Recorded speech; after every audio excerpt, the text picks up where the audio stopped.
மனிதன் ஜெயிக்காத ஒரு விஷயம் மரணம் மட்டும்தான். ஒரு பிறந்த நாள் கூட்டத்தின் நீளம் அவன் பெற்ற அங்கீகாரத்தை சொல்லும். ஒரு இறந்த நாள் கூட்டத்தின் நீளம் அவன் வாழ்ந்த வாழ்க்கையை சொல்லும். வாழ்க்கை தத்துவம் கடவுளுக்கு புரிந்தது. வாழ்க்கை தத்துவம் கடவுளுக்கு புரிந்தது. இருக்கின்ற பொழுது இல்லாத மரியாதை இல்லாத போது இருக்கிறது. மயானம் வந்தது. மயானம் வந்தது, நல்லா கவனிங்க. நேற்றைய சவத்தை நாளைய சவங்கள் சுமந்து சென்றன.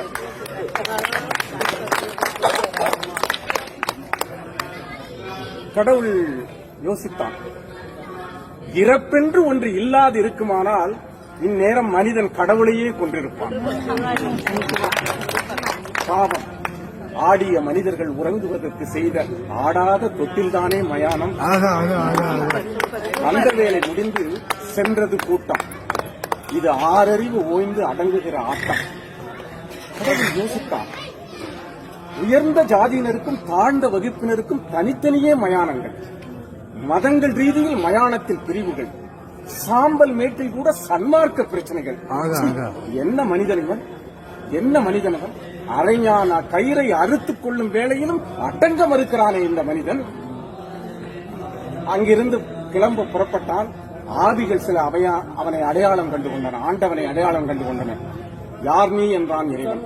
நேற்று வரை நான் முதலாளி, இன்று என் விலை எனக்கே தெரியவில்லை. 80 வயதில் எனக்கு இந்த இடம் தேவைதானா என்றது ஒரு ஆவி.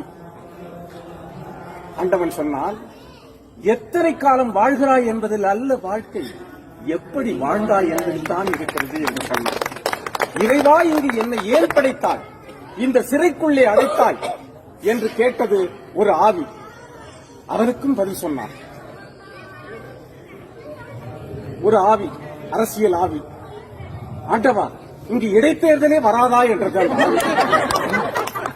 இன்னும் நீ திருந்தவே இல்லையா என்றால் ஒரே அழுகை சத்தம். இதுதான் எங்களுக்கு முக்கியமான, நமக்கு தேவையான கவிதை.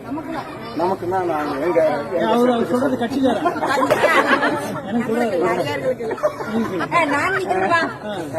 ஒரே அழுகை சத்தம். பெண்ணாக பிறந்தது போதுமடா சாமி என்றது ஒரு ஆவி.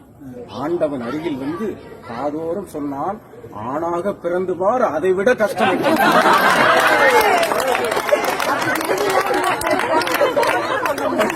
எங்களோட கஷ்டத்தை நாங்க எப்படி சொல்றது? இந்த மாதிரி எங்களோட குரலை இவர் மூலமா தான் சொல்ல முடியும்.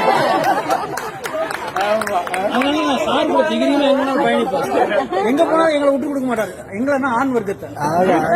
இறைவா, நான் செய்த பாவம் என்ன என்று அழுதது ஒரு குழந்தை ஆவி. பாவிகள் நிறைந்த உலகத்தில் பிறந்ததுதானடா நீ செய்த பாவம் என்றான் ஆண்டவர். சரி, நல்லவர்களை எல்லாம் சீக்கிரம் அழைத்துக் கொள்ளுகிறாய், கெட்டவர்களை நீண்ட நாள் வாழ வைக்கிறாயே, இது என்ன உன்னுடைய நீதி என்றான். நல்லவர்களை விட்டு வைத்தால் அவர்களும் கெட்டவர்களாகிவிட்டார்கள். மலர் படைத்தாய், மனம் படைத்தாய், மலர் படைத்தாய், மனம் படைத்தாய், பின்பு ஏன் இந்த உலகத்தில் மதம் படைத்தாய் என்று கேட்டது ஒரு ஆவி. ஆண்டவனுக்கும் அடிசெருக்கும் என்றான். ஆண்டவனுக்கும் அடிசெருக்கும் என்றான். ஒரே சிரிப்பு சத்தம். நல்ல வேளை, தற்கொலை செய்து கொண்டது நல்லதாய் போயிட்டு. ரொம்ப மோசமடா சாமி என்றது அந்த ஆவி. கோழைகளோடு நான் பேசுவதில்லை என்றான் கடவுள். அது சரி, எல்லா உயிர்களும் பிறக்கின்றன, இறக்கின்றன. உனக்கு மட்டும் சாவே கிடையாதா என்றது ஒரு ஆவி. யார் சொன்னது? எனக்கும் மரணம் உண்டு, எனக்கும் மரணம் உண்டு. மடலைகள் சிரிக்கும் பொழுது நான் பிறக்கிறேன், மனிதர்கள் இதுபோல செய்யும் பொழுதெல்லாம் நான் ஒவ்வொரு கணமும் இறக்கிறேன் என்றான். ஆவிகளோடு பேசியதில் 1000 அர்த்தங்களை கண்டுகொண்ட ஆண்டவன் அங்கிருந்து மனிதர்கள் என்ற போர்வையில் நடமாடுகின்ற விலங்குகளிடமிருந்து விடைபெற்று சென்றான். இதுதான் அந்த கவிதையுடைய சாரம். மடலைகள் சிரிக்கும் பொழுது நான் பிறக்கிறேன் என்று சொன்னான். மடலை என்ன செய்யும்? ஓடி வந்து எல்லோருடைய கால்களையும் பிடித்துக் கொள்ளும். எங்கள் கால்களை நேற்று வரை தொட்ட மழலைகளாகிய உங்களை நான் வாழ்த்துகிறேன்.